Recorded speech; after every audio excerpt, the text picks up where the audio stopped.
안녕하세요, 여러분. 저는 Betchay입니다. Ako po si Betchay ng buhaykorea.com at ng YouTube channel na Buhay Korea. At ngayon po ay pag-aaralan natin ang Unit 11 ng EPS topic na ang textbook po na ginagamit natin ay mula sa HRD Korea. Pero hindi po tayo affiliated sa HRD Korea. So, ang Unit 11 po ay divided natin into 3 lessons. So, nasa Unit 11 tayo, Lesson 11A. So, ang title po ng ating unit ay Sagwa Tasot Ke Juseo or Please Give Me 5 Apples. Ano-ano ang matututunan natin sa lesson na ito? Una, ang ating haksup mukpyo or ang ating objective sa pag-aaral ay ang mulpum gumehagi or ang pagbili ng mga bagay-bagay. Munbop. Munbop means grammar. Ang ating munbop ay Juseo at ang ahao Juseo. Ang ating ohui or ang ating vocabulary ay kwail kwa shingyopum at hwape mit mulpum gume. Money at ang pagbili ng mga bagay. Okay. At ang ating jongbo ay tungkol sa clothing or uryu. So, umpisahan na po natin ang ating pong conversation. First conversation, makikita po natin si Tuan at nasa isang fruit store po siya. Ano po kaya ang kanyang bibilhin? So, makikita natin ang signs na kwail, kwail, at may mga prutas po dito. Mamaya po sa vocabulary ay malalaman po natin kung ano po ang tawag sa mga prutas dito sa South Korea or sa Korea. Okay, so pakinggan na po natin ang kanilang conversation. 11과 사과 5개 주세요.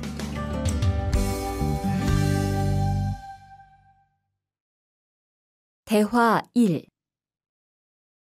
어서 오세요. 안녕하세요. 이 사과 얼마예요? 2,000원이에요. 5개 주세요.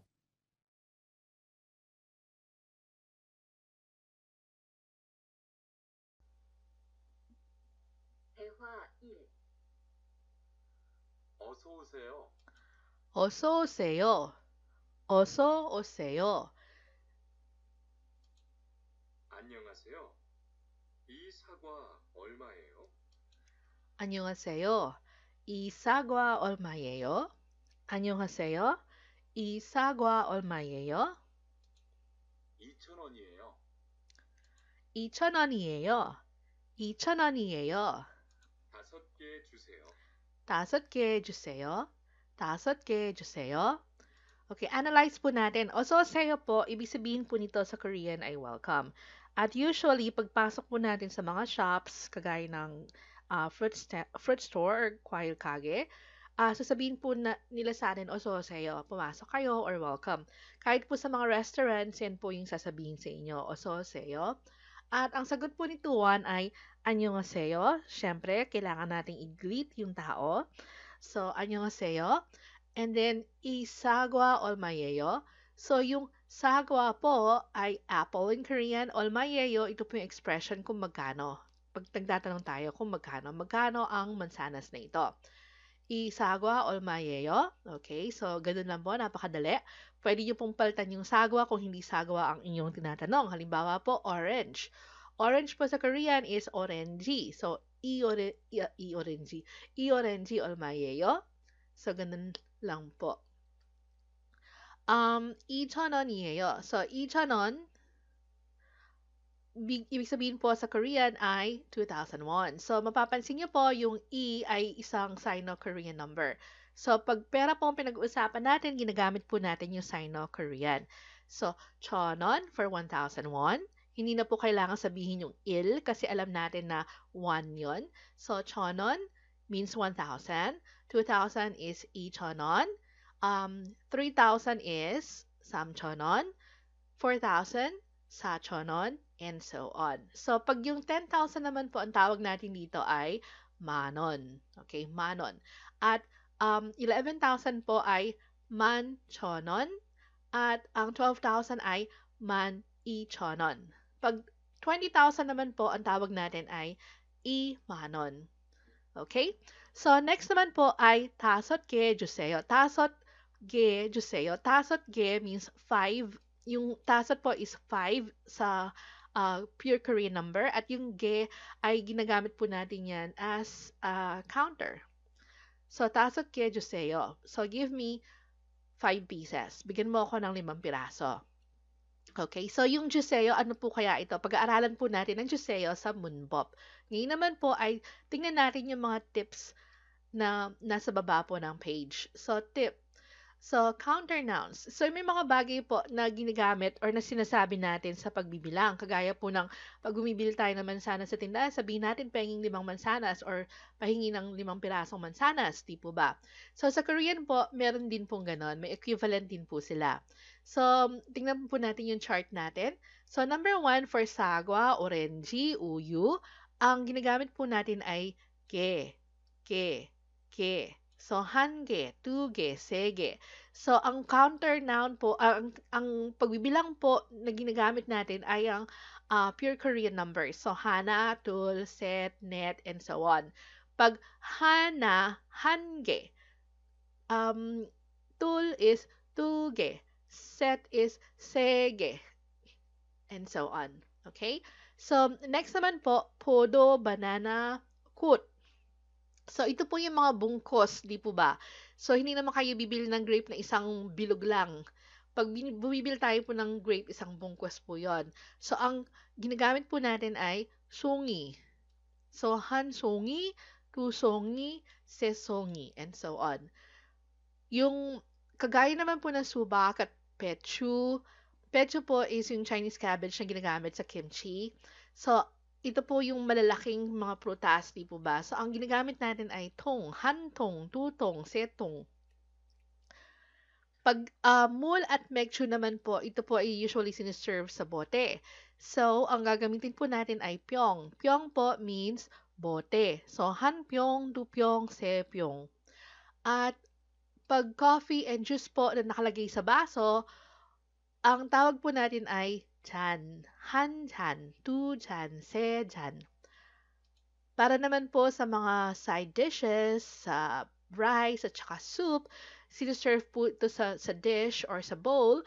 So, ang tawag natin ay kırıt. Kırıt. So, han kırıt, tu kırıt, se kırıt. Okay? So, yung pap po is rice, cook is soup, at panchan is yung side dish. So, punta na po tayo sa ating part 2, which is yung vocabulary. Ang ating vocabulary for today ay kwail, kwa shingyopum. Okay? So, kwail means fruit, and then shingyopum is different kinds of food. So, number 1, sagwa. Sagwa is apple. Number 2, orange. Orange is orange. So, madaling tandaan. Ang ginagamit po natin na counter dito ay ge. So, sagwa, 한개. sagwa, 2개. orange, 1개. orange, 5개. Okay? Next naman po, podo. Podo is grapes. At remember, ang ginagamit natin for podo is songi. Okay, so podo 한 송이. Subak. Masarap po ang podo sa Korea, yung punggobong na tinatawag nila. At ang subak naman po ay tong, right? Hantong. So, subak, watermelon. Next, mul at juice.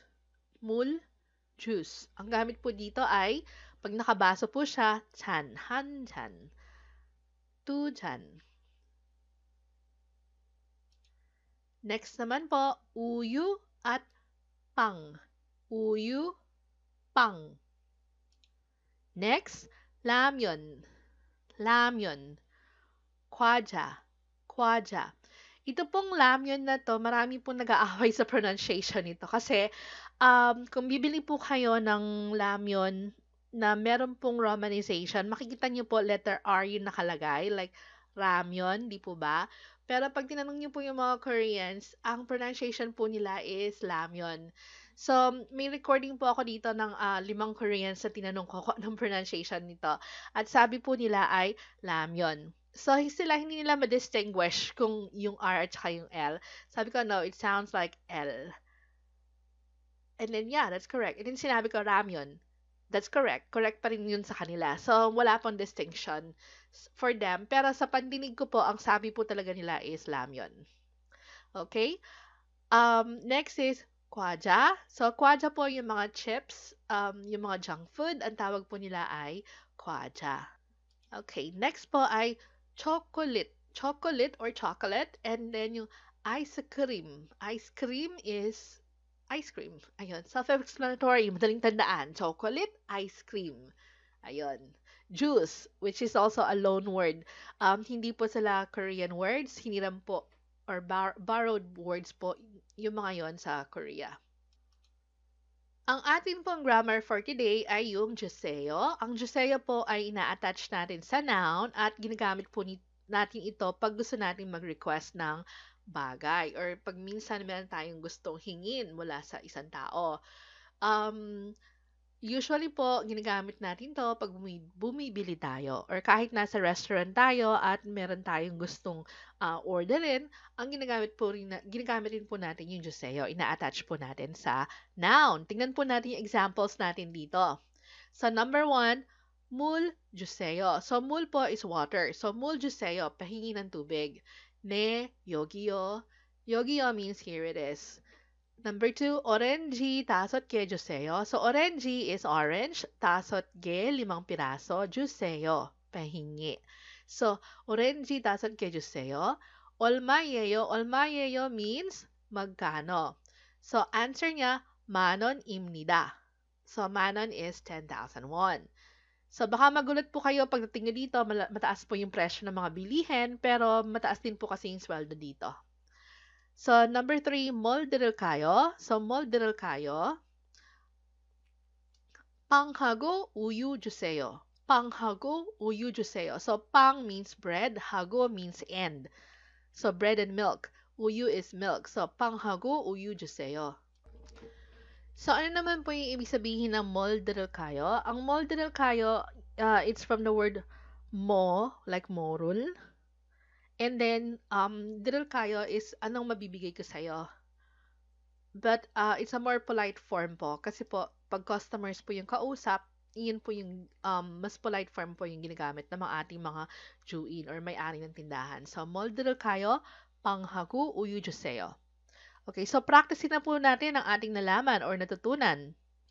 Okay, first part po ay 연습 1, 그림을 보고 알맞은 단어를 연결하세요. So, tingnan po daw natin yung picture, 그림을 보고. So, 그림 is yung picture, and then 보고 means to see, to look, from the word 보다. And 알맞은 단어, yung tamang word, 연결하세요. I-connect na natin. So, go-connect na lang po natin yung tamang picture sa tamang word. So, number 1, prutas, tubig, at tinapay. Okay. So, mul, eto po, tubig. Pang po ay tinapay. Sagwa po, at podo. Okay. So, napakadali, di po ba? Part 2 naman po, 그림을 보고 보기처럼 문장을 완성하세요. So, 그림 again is picture. Tingnan yung picture. At kagaya ng example, pogi means example. So, 문장, sentence, 완성하세요, complete the sentence. Okay? So, example po niya, 뭘 드릴까요? 사과 5개 주세요. Okay, ganun lang po, napakadali. So, number 1, 뭘 드릴까요? Sagot niyo po, 사과 2개 주세요. Okay, 사과, kung anong gusto niyo, ilan, at 주세요. 사과 2개 주세요. So, number 2, 뭘 드릴까요? Orange. So, orange 2개 주세요. And next, 빵 or bread. Okay, so 4 po na piraso. 4 is net. 하나, 둘, 셋, net. So, net. 4개. So, 빵 4개 주세요. At ang panghuli, uyu or milk. So, ilan po? Isa lang. So, 하나, 1개. So, uyu, 1개 주세요. Okay? So, dyan po nagtatapos ang ating Unit 11.